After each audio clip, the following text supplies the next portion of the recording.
What's going on, people? It's your boy Kelechi back with another episode of the Ramblin' Mind podcast. How each and every single one of y'all doing today?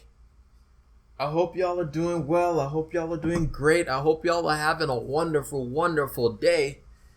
I know everything seems to be upside down right now. I know everything seems to be just has its head on the ground and the legs in the sky, which, if you've ever done a handstand, it's a weird experience. But for some reason, lately, I've been trying to do a handstand. It is something euphoric about being upside down. But nevertheless, I hope y'all are doing well. I hope y'all are doing great. For every single person that's listening to this podcast right now, I hope y'all are having a wonderful, wonderful, wonderful day today. I hope y'all are doing great. I hope things are going really well for y'all. I hope life is not difficult, not too bad, and I just hope things are going well.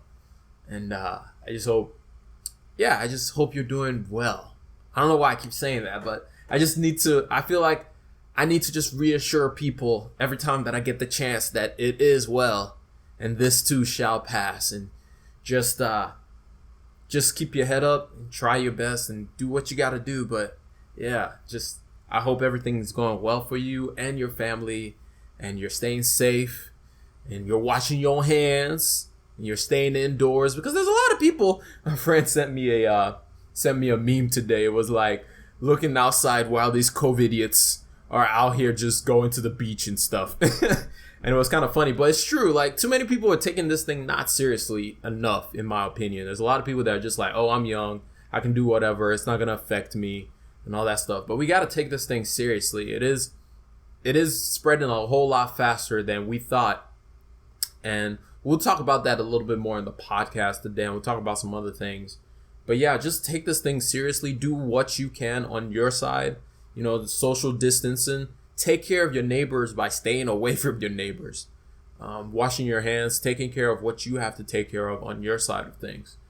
And for all those who are like me, working from home, well, for me, I don't really care. I like staying home. I like being by myself anyway. It doesn't really bother me. But for all those who need social interaction, I hope you're able to get some of that with friends, just being on FaceTime chat with you or whatever, so that you can get those interactions. It's been pretty cool. My small group for church had have a work day group video call that they do, or that we do, and it's pretty cool just being in there and just giving people the opportunity to just kind of lean on each other and just spend some time to get that social interaction, especially for parents, because my goodness, that's a lot of work that you guys got going on. That's a lot of work. But yeah, anyway, moving on from there. So we got a few topics to talk about today. It feels like every day there's just like brand new smacking, like biggest news ever going on in the world today, to be honest. There's just so much that's happening all in one go. Everything is just happening right now. And I was going to start off today talking about how like the markets were completely down, and I'm just showing y'all a quick picture of a quick look at my portfolio, a quick look at my Robinhood portfolio. It's not a whole lot of money, but it's just me starting off. But the interesting thing was on Tuesday when I showed y'all this, picture on Tuesday, this number was like 380 or something like that. I was doing not so great. Actually, I have a picture of it. We'll go right here. We'll go back. And I don't want to show you guys all these pictures. That one. And it was 372 last time. But the markets had a crazy one-day comeback. The greatest of all time. Literally like LeBron James going up against the Golden State Warriors kind of comeback after being down 3-2. My goodness, who is texting me? Of course, it's my friends, my brother and my friend. Once I finish this, I'm about to hop on and play some Apex. Play some video games. It's been a minute, but it's good. But anyway, the markets had a crazy comeback after 2 weeks of just basically just going negative. Like, look at this. Just basically going negative. And then in one day, it had an 11% historic ride. Like, it has never happened before. I'm gonna read you a piece from this. Let's see. The Dow soared more than 2,100 points on Tuesday, or over 11%, notching its biggest one-day percentage gain since 1933. It's the best point increase ever. The S&P rallied about 10% for the best day since October 2008. And all of this, you may be asking like, whoa, what exactly led to this comeback? What exactly led to LeBron James waking up in the fourth quarter of Game 6 and actually carrying his team? Well, he didn't really carry his team because, Kyrie Irving was on that team too, and he made the shot that won the game. But anyway, that's besides the point. What exactly led for the markets to change from being pummeled, looking like freaking Rocky in every Rocky movie ever, always being pummeled through all the first 10 rounds, and then the 11 rounds he gets a knockout? So what exactly happened that changed the whole scope of the whole thing? What exactly happened that allowed for this comeback? It was basically the idea of this: a $2 trillion coronavirus stimulus bill that should be passed sometime soon. And the markets love good news. The markets love some kind of good news. Like, we've just been getting bad news after bad news talking about coronavirus is spreading. I was about to come on here and start talking about how JP Morgan had their latest forecast for the United States and what the GDP is going to look like moving forward. And JP Morgan had it at the first quarter of this year, we're going to see a negative 4% gain. And then in the second quarter, it will be a negative 14% loss. And then in the third quarter, we'll actually finally start going back in the positive, as we have 8% gain in GDP. And then in the fourth quarter, we'll close out with about 4% growth of GDP, which overall for the full year will be about a loss of 1.5 percentage in GDP growth for the entire year. And so, isn't it funny how we describe GDP growth? We say loss of some amount GDP growth. So it's so weird. But anyway, the point is, these were the kind of news that we were getting all week long. These were the kind of things that we were getting each and every single day. It was a lot of negative news, a lot of things about how the coronavirus is spreading, how health officials were telling everybody, hey, stay indoors. And whenever people can't go out to go shopping, to just go out and explore places, whether it's just to get their hair done, or whether it's to go out on a flight to go somewhere exotic, or maybe not that exotic, or whether it's people just traveling and going out to eat and all that kind of stuff. Basically, with health officials saying that, hey, you can't move about, you can't do all the stuff that you normally would do because it will cause this virus to spread. That is basically an L for the economy. When money is not moving like it usually does, a lot of people are also losing their jobs because of this, and a lot of different things where people are not spending as much as they usually do. That means that's basically the economy just going into suicidal mode. That's the economy working on a suicidal thread. And so we'll talk about that a little bit more as we move forward, because there was something that happened yesterday that kind of ticked me off, but we'll get to that. But anyway, these were the kind of news that we were getting all week long. But then finally, this news came out that the federal government, the White House, and Senate leaders were finally in congruence, or almost in congruence. This thing still hasn't been passed yet. I thought by now it would be passed, but it still hasn't been passed yet because there's still a few snags that is holding up the whole thing. There's still a few as where is it? Where is that? Anyway, there's still a few snags that's holding up the whole package being pushed through. I think, yeah, here we go. So this is an article from CNN from today, and it's talking about some last minute snags that's still holding it up. And basically it's on one side, they're like, we don't want to bail out companies too much for just not taking care of their business and not handling how they should have handled. Think companies like Boeing, who already had issues prior to coronavirus. And the reason why Boeing had to cancel its dividend is not because of the coronavirus. It's more because of how they've been handling themselves. And so the issue is between both the Senate party and the Democrats are like, yo, we don't want to bail out all these companies. We actually want to put the money in the hands of people who need the money. In other words, people who just lost their jobs. And then on the other side, you have Republicans saying, you have some Republicans that are like, as Republican Senator Lindsey Graham says, This bill pays you more not to work than if you are working. You're literally incentivizing taking people out of the workforce at a time when we need strict critical infrastructure supplied with workers. If this is not a drafting error, then it's the worst idea I've seen in a long time.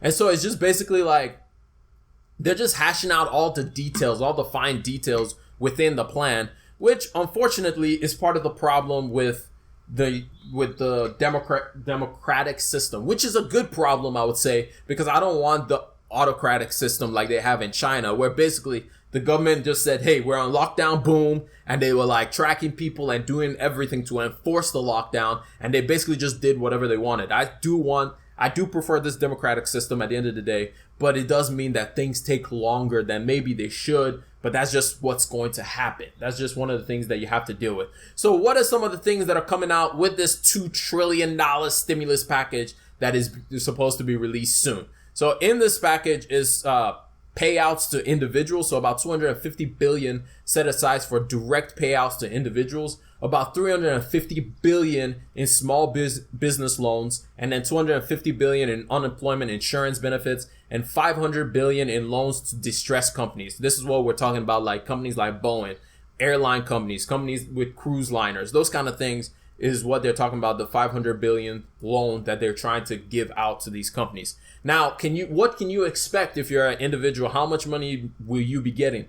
The estimate is like if you earn about $75,000 or less, you'll be getting about $1,200 each. If you're married and you have kids, you'll be getting $2,400 and then $500 for each kid that you have. For couples, if you make under, if you make under $198,000 for couples, or wait, my bad. If you make $150,000 or less for couples, you will be getting this money. And then it scales up and reduces the amount you get until you get to about $100,000 for singles and almost $200,000 for couples. So depending on how much you make, it varies how much money you're actually going to get in your bank account. But we're still waiting on them to finally agree to this. We're still waiting on them to actually pass this so that as soon as they pass it, they can start shipping out and we can start getting some extra bread in our bank accounts. But some other bad news of why the stock market previously was going negative, which was some of the things that I was going to talk about, but my whole list of things to talk about was completely thrown out the door when I came in when I woke up this morning and I was looking at stuff and I saw like the market was rebounding. Actually, yesterday when I saw the market was rebounding, I was like, what's going on? Like, it just ruined my entire show notes. By the way, if you guys ever want to see the show notes, let me know. Tweet at me. Hit me up. If you're watching this on YouTube, comment down below if you want to see some of the show notes of the things that I talk about and all that stuff.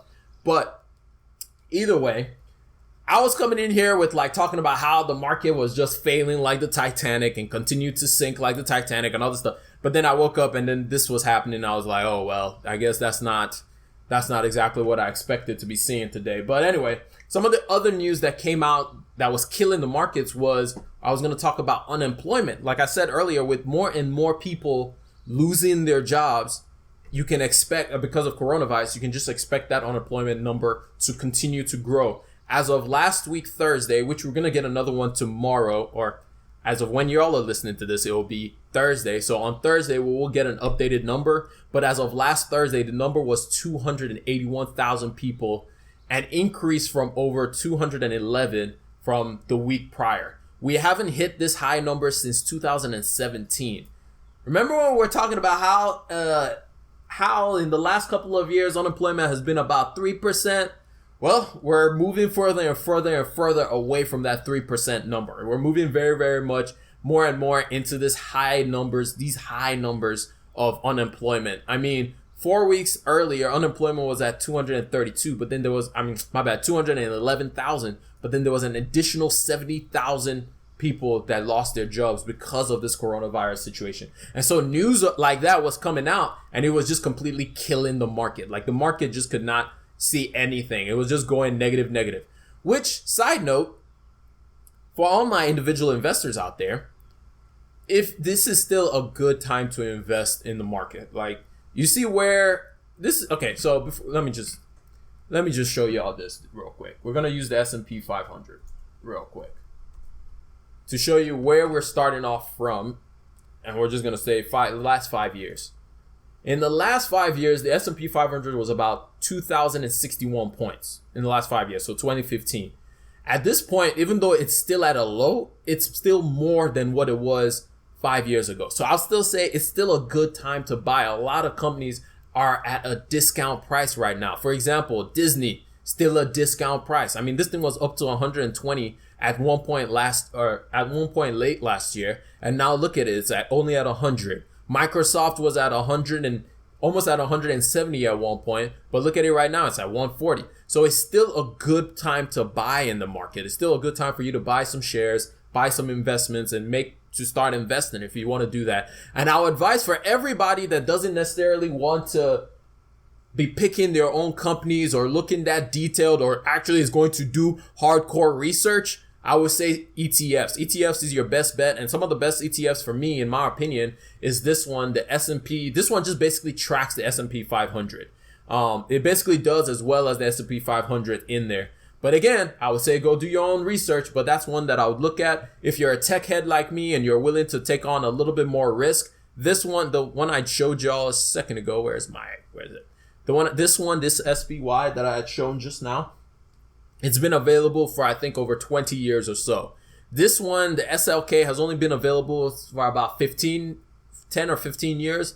And so it doesn't have that history to go on its back, because for me personally, I tend to only invest in things that have like at least a 10-year track record so I can see how they've done for 10 years.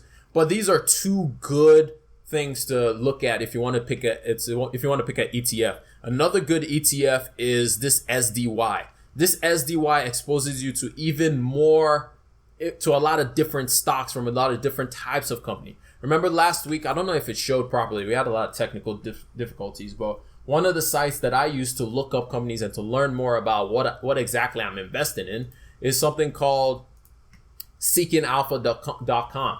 And I just go in here and I look at, especially when I'm looking at dividend stocks, or if I want to invest in a dividend earning stock or a dividend earning ETF, I go on here and I look at, okay, so what are the holdings that they have? What is the largest part of this? So if you look on here, you see like it has a variety of different companies. Some of different types of industry. It's got real estate. It's got medicine. It's got telecom.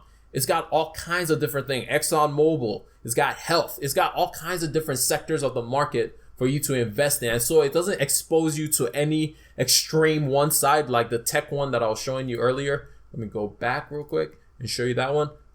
This XLK that I was showing you earlier doesn't expose you to that SLK ETF as much as that one is literally strictly just for tech. XLK is a technology focused ETF. And so if you don't want that kind of extreme exposure to just one part of the market, you can go into this one, which is the SDY ETF. By the way, SDY is the ticker symbol. The ticker symbol is SDY. So you can look it up if you want to. So these are the two that I would say if you're looking at ETFs to invest in, SDY and XLK. And the last one was, give me one quick second, I believe it was SPY. Yes, and SPY. These are the three ETFs that I would say you should look at, especially if you're looking for dividends and you want to make a little bit of money from here on out as you're investing. But anyway, besides that, let's go back on the topic, which was how unemployment was affecting the market a lot. It was just a lot of people who are having a lot of temporary job losses, which is why the government is doing that stimulus package to try and put money in as many people's hands as possible, as we've just read about a second ago. I can't find the article right now. But anyway, but there's a giant but, as we've been talking about. One of the things that happened shortly after the news of the White House and Senate like finally agreeing to come to the table and discuss how they were going to decide or decipher what they were going to do. We had President Trump come out and say, basically, he came out and said something. This was his quote. There was a quote that he said, if I can find it. Anyway, I can't find the quote right now. But anyway, he had come out and said that he wanted everything to go back to normal by spring. So I think this is the one. Nope, that's not the one. Where is my President Trump thing? Anyway, he came out and said that he wanted everything to go back to normal by spring April, not by spring, by Easter, which is Easter is April 12th. So let me actually find this. Anyway, basically, so Trump came out and he was like, I thought it was a beautiful timeline. And basically what he's saying when he made statements talking about his target date was for us to go back to normal by April 12th, which is less than 3 weeks away from now. The problem with that is the hospitals are having a huge, literally the hospitals are just under fire right now. Like there's so much limited resources for ER doctors, for people who are working in the hospitals right now.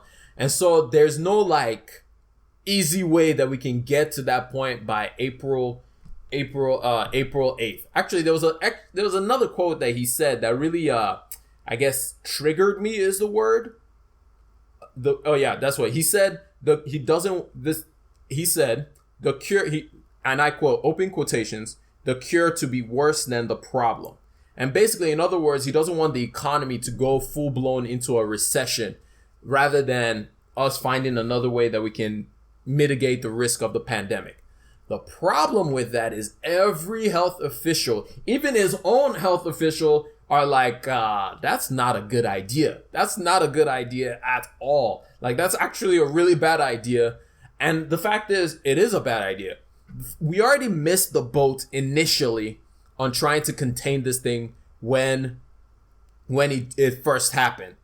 A lot of the news we were talking about was like, oh, it's not that bad. It's not that bad. It's not going to be that bad. And so there's no quick pill that you can swallow to just fix everything quickly. It's just not possible for that to happen at this point. The fact is, we're going to have to sit this out for a while. I understand a recession might come up, which we're already in a recession. The signs are everywhere. People are losing their jobs. People are not spending money that much. And so automatically, by all intents and purposes, we won't find out until we're out of the quarter, but we're basically in a recession right now, or we're working through a recession right now. And so him coming out and saying this really upset me. And it showed like what exactly his focus is when it comes to this whole issue. To me, it feels more like he is working towards his re-election. It feels more like he is just doing everything that he can to ensure that he gets re-elected. Because at the end of the day, if you look at historically, if a president oversees great economic prosperous time period, he's more than likely going to get re-elected. But however, if a president is in power during the time when we see an economic downward turn, where we see a bear market, when we see unemployment increasing, usually that president doesn't get reelected. And as we know, this is an election year. And so for him, everything he's focused on, it seems like to me, is everything is for him to get reelected. And for me, it's just, I just don't like seeing it. I just don't like seeing it because these are a lot more people that you're putting their lives at risk. I know there are possibly ways like people are referencing, oh, look at how South Korea did it. Look at how South Korea did it. The problem is the way South Korea did it is they caught it early, step one, and then they tested people broadly. On this side of the water, we're not testing people, like people who actually have the thing or people who are sick and are wanting to get tested can't even get tested. So how are we supposed to do the same thing that South Korea did? We can't. We just can't. It's just not possible because we don't have enough tests. We don't have enough testing locations. The hospitals are being completely overrun. They don't have enough ventilators to take care of the patients that they currently have. And so if we just go back to normal, this thing is going to spread even faster than it's already spreading. And it's spreading very, very fast because already people aren't even taking the systems into place, social distancing and all these things. They're not even taking it seriously right now. And so the thing is still spreading. And so I don't understand how we can possibly just be like, oh yeah, you know what? I don't want us to go into a recession type of thing. And I just wanted to get this thing done as quickly as possible. It's just not possible. We already missed the boat on trying to contain this thing as fast as possible. We missed that boat a while ago. And so now we just have to deal with it as it comes. It will take a lot more federal spending. We're going to be in a whole lot more federal debt. But if that's what it takes for us to ensure that people aren't just going to be getting indebted by this thing, I'm okay with it. I'm very okay with increased debt versus people dying. That's just me. Economic stability is not everything. It's not everything. But anyway, moving on from there. While the federal government is over here bickering and they're still figuring out what they're going to do and how they're going to do anything and what they're going to try and do, Jerome Powell and his buddies, they're making all kinds of moves. I mean, they're literally throwing everything but including the kitchen sink at this situation. Like, they're making all kinds of moves. I mean, we've talked about in the past how they had made a move for $1.5 trillion where they injected that into the repo market. Well, now the next step that they've taken is literally they're no longer just using the banks as the way that they're going to be loaning people money or anything like that. They're literally going to now be the banking system for themselves and actually loan out money to small businesses as well. As it says on here, with lending and treasury and mortgage markets threatening to shut down, the Fed announced an aggressive set of programs Monday to try and smooth out those markets. To do so, it committed to buy as much government-backed debt as it deems necessary. And for the first time ever, the Fed says it plans to buy corporate debt too. Its intervention is intended to ensure that households, companies, banks, and governments can get loans they need at a time when their own revenue is fast drying up as the economy stalls. So the Fed said in a statement, the coronavirus pandemic is causing tremendous hardship across the United States and across the world. Aggressive efforts must be taken across the public and private sectors to limit the losses to jobs and incomes and to promote a swift recovery over the disruption abate. And with that being said, they're literally put into action like an additional $1 trillion to ensure that this market, like the whole market, doesn't just dry up the whole time. And so they're taking every effort that they can possibly take. I mean, they're buying over 500 billions of extra treasuries. Well, this was last week's treasuries that they already did last week, where they bought over 500 billion and 200 in mortgage-backed securities. So there's a lot that they're doing to try and ensure that there's some kind of stability. But the main thing that's in every economist's head right now, the main question is, how does this exactly cause people to spend more money? Because at the end of the day, if people can't leave their house, they still can't spend the money that you're giving them anyway. So how is this supposed to boost the economy as a whole? The answer to that is this is not for now. This is not for while we're going through this hardship. This is not for while we're dealing with all the issues that's going on right now. This is for after we're trying to come out of it, after things are starting to get back to normal. This is to ensure that once things start changing, once things start rolling again, that we hit the ground running. Like I talked about before, is to ensure that we go into hyperspeed once we're coming out of this thing so that the markets and the economy can go right back to where it was as quickly in a short period of time as possible. And so that's why the Federal Reserve is making some of their biggest moves that they've ever made in all of history. By the way, if you've never seen Jerome Powell, that's what he looks like. If you're watching on YouTube. For all my listeners out there, thank y'all for listening. And I think I'm going to stop it there. We've been talking for about 30 minutes. There's actually, you know what? We're not stopping it there. There's a couple of other things that I want to touch on real quick. About what exactly is going on. We've talked about a lot of negative news on here. But some of the good news is I know a lot of people are losing their jobs and a lot of people are just in a state of flux right now. But one of the good news that I was reading about is just some companies, this was the thing I was going to read, but some companies are actually hiring more and more people. If I can so like some companies are actually hiring more and more and more people during this time that people are losing their jobs and those kind of things. So, and the only reason I'm talking about this article is I just wanted to be like a public service announcement type of thing where there's a possibility that you can maybe get jobs in other areas, just temporary jobs to hold you over until things change a little bit. And for all of us out there who love to hustle, this is a possible opportunity to maybe make a little bit of extra money. I am tempted, but I'm too lazy, so I'm not going to do it. But a couple of companies that are looking to hire new people You have Kroger is looking to hire about 10,000 extra hands. CVS and Dollar General is going to hire about 50,000 extra help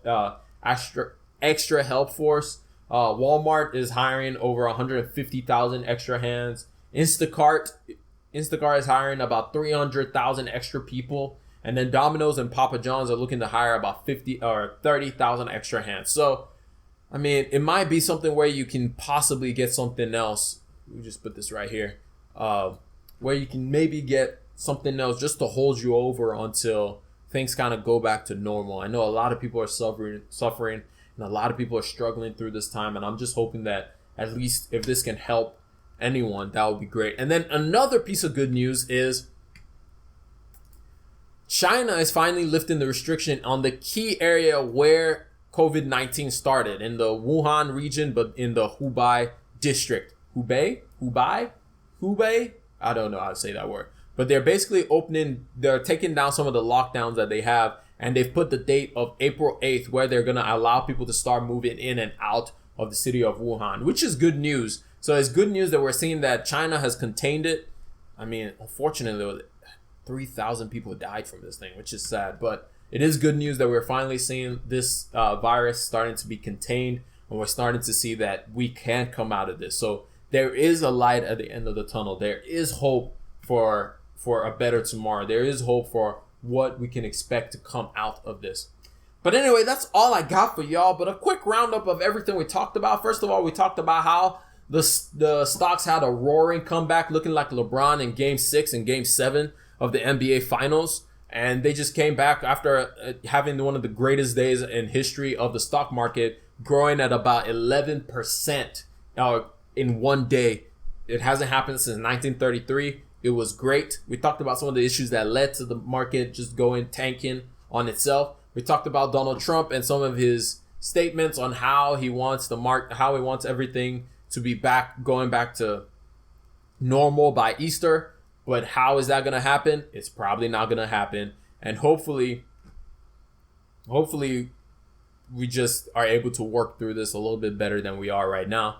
And then and then we talked about how the Fed made its boldest move by basically removing the middleman and being the direct lender to a lot of businesses, especially small and medium-sized businesses, to ensure that they can continue to pay their workers even in this time when they're not making any money, and they can take out loans to continue to pay their workers. And then finally, we talked about how a lot of places we're talking about possible opportunities where you can get some jobs with places like Instacart or Walmart or Amazon, which are looking for more hands to help them in this situation. And we said there is some good news that China is finally opening the borders on one of the places where the virus actually started out from. So anyway, that's all I got for y'all today. I hope y'all got a thing or two. I know for all those who are watching on YouTube, I hope... Oh, geez. And that crashed my recording again. I will figure this recording out at some point, and I will get it to y'all soon. But anyway, it's been your boy Kelechi. I'm going to hit y'all up in another one. God bless y'all. Peace.